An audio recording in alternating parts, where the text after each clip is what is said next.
Hello everybody, I'm Jason Sampson with the Peter Powers team, and I'm here of course with Peter Powers, and we thought we would make a video and discuss some of our clients' questions with relation to the market and some of the trends, and we have a lot of people asking a lot of questions, and we thought we'd get Peter here to sort of set the record straight with some of the things that we'd like our clients to know.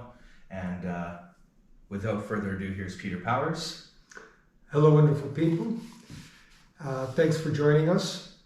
Jason, fire away with your questions. As you can see, I brought some information I do think is pertinent to talking about where the market's at and where the market's going to head. What I would like is, I just want you to see the graphs when I'm talking to them, but I will make sure that in editing, the graphs pop up for people to actually see them. So far away. Gotcha. So first question, every now and again I come across an article that describes the Toronto real estate market as overinflated.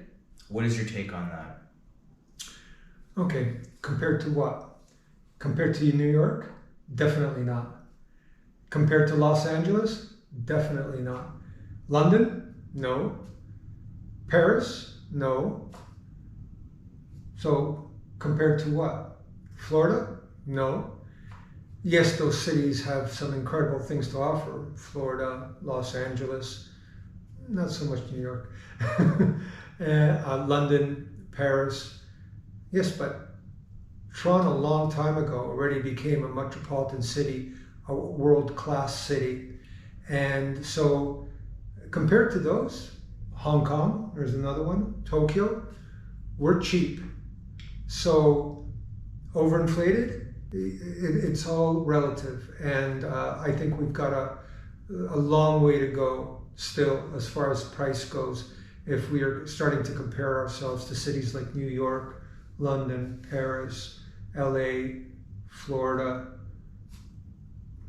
Dubai, Tokyo, Hong Kong. Right. The list goes on. We're still a pretty cheap city. Relatively speaking, of course, that makes Relatively yes. speaking. Yeah. You know, there was a time about 20 years ago where I saw the change happening, where the houses were a certain price, right? And a Torontonian would say, "Well, this is crazy. This is getting unaffordable compared to the average income of a Torontonian. Price is bound to come down if I just step aside. I'll just wait for it to come down because everybody else is going to have to step aside because they just don't make this kind of income." The thing is, it was okay 30 years ago, 35 when I started, but around 20 to 15 years ago, something changed. When a second generation or third generation Canadian, a Torontonian, would step aside thinking, the market's got to go down, Torontonians aren't going to buy, there would be behind them, in line, someone from Hong Kong, someone from the Middle East, someone from India, someone from all places all over the world that would say, you know, Torontonians stepped aside, they would come forward and go, "Oh wow, that's cheap. You wouldn't believe how small a place my family was living in such and such city. I'll buy it." So if we're saying that it's expensive compared to a Toronto income, it is, but we're not only comparable to Toronto buyers.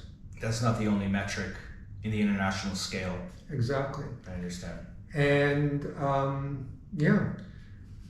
For Torontonians, last year, 2023, 70% of all real estate transactions on the Toronto MLS system were below 1.5 million.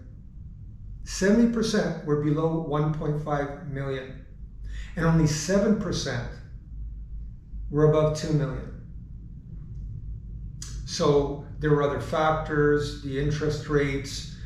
People were concerned about the economic forecast. So, you know, it was a very timid market last year. But below 1.5, we still had multiple offers. That brings me to my next question, since we're segueing into sort of where the market's at right now and some of the different factors. When is the best time to buy? Right now, the market's soft. Right now, we're back to, currently, at the end of January 2024, we're back to the same average price that we had at December of 2022. We made some gains at the beginning of 2023, but then the market became very soft at the end of 2023. So we're back to the average price of November, December 2022. But that's not going to last. And interest rates are going to come down. It looks like the inflation rate is starting to come down also. Chances are that it could come down to the 2% range by next year. So this year, we're supposed to get rates that bring things down to the 5.5% range. And by next year, under 5. And this is all prognostication. We don't really know, but this is what the word is on the street, right? And we're talking to mortgage brokers. We're talking to people who are in the know and what they're predicting. And as the interest rates go down, then activity will start. And right now, we've had very low sales. For 2023, the total number of sales for 2023 was the lowest in 2 decades. The average total sales on MLS. Now, people are coming to Toronto. We've still got a positive birth rate, plus we've got immigration. The city is growing, and there is not enough supply. So supply is not going to keep up to match demand. It's only now that we've got a lot of inventory, like days on the market, and a lot of months of inventory. So supply is measured on the Toronto Real Estate Board by months of inventory. What that means is if we've got 3 months of inventory, under 3 months becomes a seller's market, over 3 months becomes a buyer's market. In the late fall of 2023, we had 4 months of inventory, definite buyer's market. And just to give you an idea, 2022, at the beginning of the year, where it was super hot and the prices really jumped in 2022, we had less than 1 month of inventory for January, February, and March.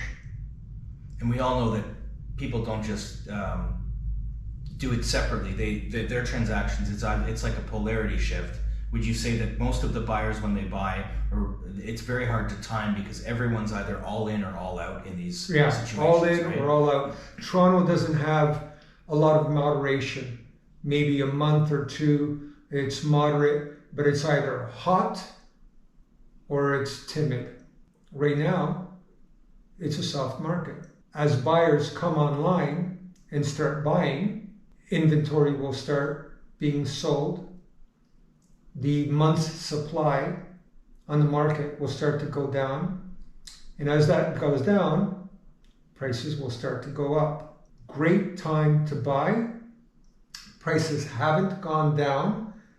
Now I think we're going to start edging up a little bit, possibly for this entire year. We'll see a 5% increase. Again, there's no genius knowledge behind this. It's a prognostication. Okay? I think we're going to be up about 5%. Could be more. I doubt very much it's going to be in double digits. And this is why I brought this along, and I'm going to throw up the graphs for everybody to see. So we had, since 2017, we had 3 peaks.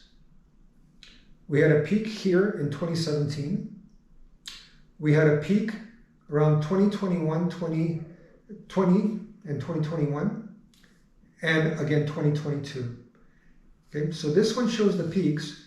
This one shows the months of inventory. And every time we had a peak, look at that.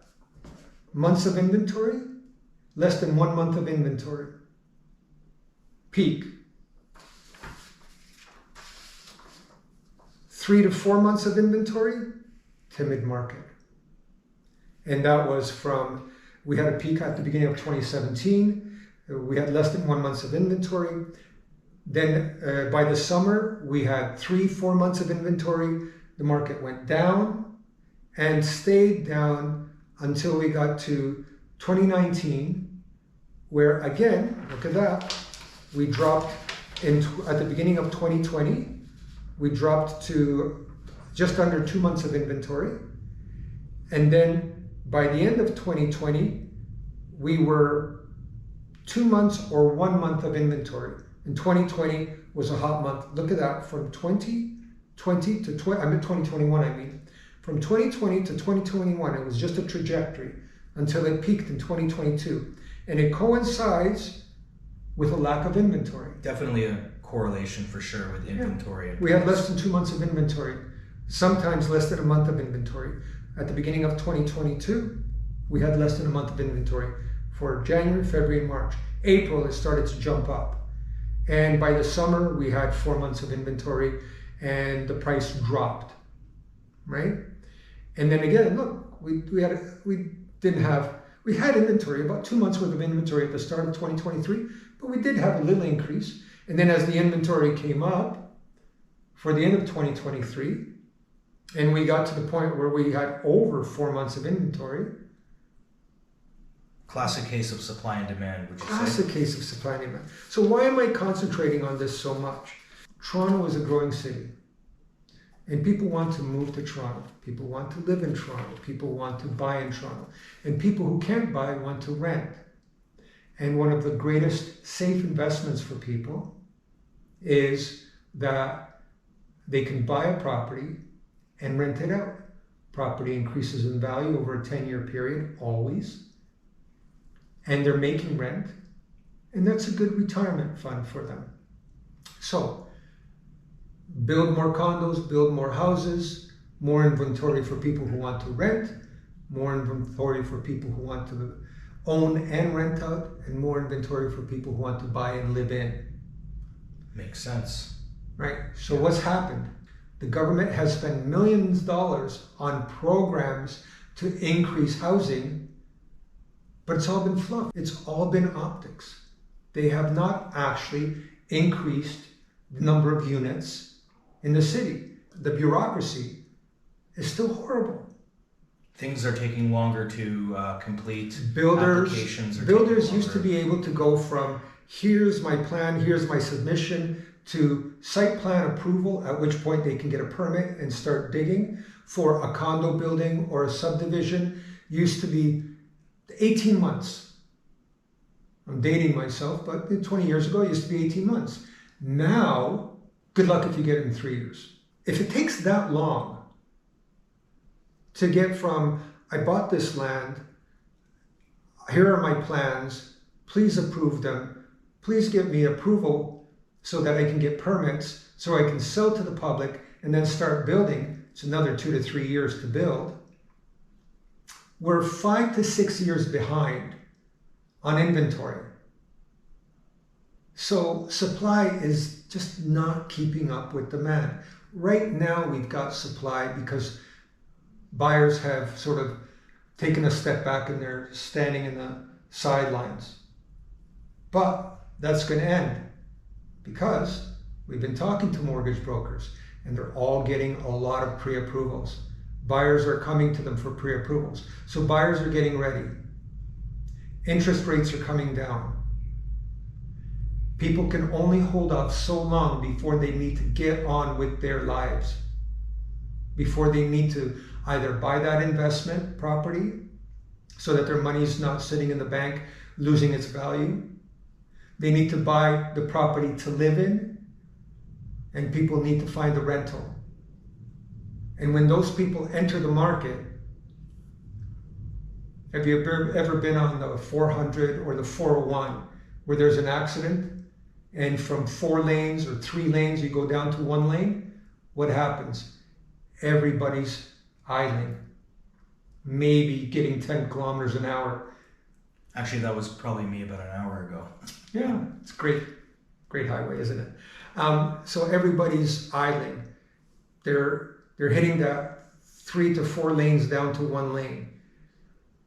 But what happens when they open it to 2 lanes, to 3 lanes? Everybody goes from idling or 10 kilometers per hour to 100, 120 kilometers per hour. That's why earlier you said there's only 2 modes. Timid, idling, or breaking the speed limit in Toronto. And that's what's going to happen. So right now, great time to buy because we're idling. But when those lanes open up, interest rate comes down, economic forecast is better, people can't wait any longer. They have to invest their money either in something they're going to live in or something they buy to rent out. Inventory is going to go down, price is going to go up. You missed your opportunity.